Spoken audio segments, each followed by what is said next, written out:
আপনারা দেখছেন যে আমাদের দলীয় কার্যালয়ের সামনে শোক বই রাখা হয়েছে। এখানে জনগণ সাধারণ মানুষ এসে স্বাক্ষর করছে। আমাদের বিভিন্ন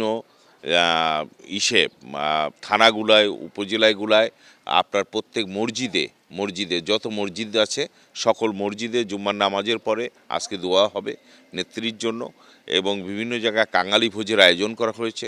আমরা নেত্রীর জন্য এই 7 দিনের কর্মসূচি এইভাবে চালিয়ে যাব। নেত্রীকে আসলে সারা দেশের মানুষ শোকাহত, আমরা তো অবশ্যই শোকাহত। আমাদের দলীয় নেত্রী, আমাদের ভালোবাসার সর্বশেষ ঠিকানা স্থল, আজকে উনি আমাদের মাঝে নাই।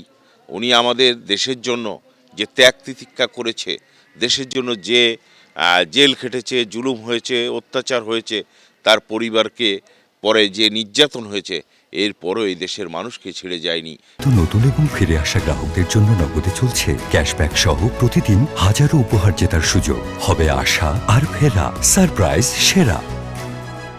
এই দেশের মানুষের কল্যাণের কথা ভেবে, এই দেশের মানুষের গণতন্ত্র পুনরুদ্ধারের কথা ভেবে আজকে নেত্রী এত কষ্ট করেছে। সেই নেত্রীর জন্য আসলে তার কথা স্মৃতিচারণ করতে গেলে চোখে পানি এসে যায়।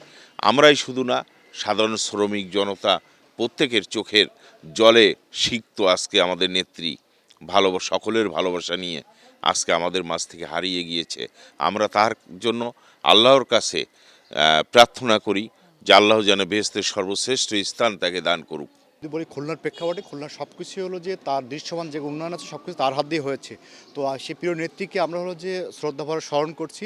আমরা সকলেই তার জন্য এই রাষ্ট্রীয় যে 3 দিনের শোক এবং দলীয়ভাবে 7 দিনের শোক, আমরা সকলেই সবার অবস্থান থেকে প্রার্থনা করে কোরআন খতম দিয়ে মাধ্যমে দোয়া করে কিন্তু তারকে আমরা স্মরণ করছি।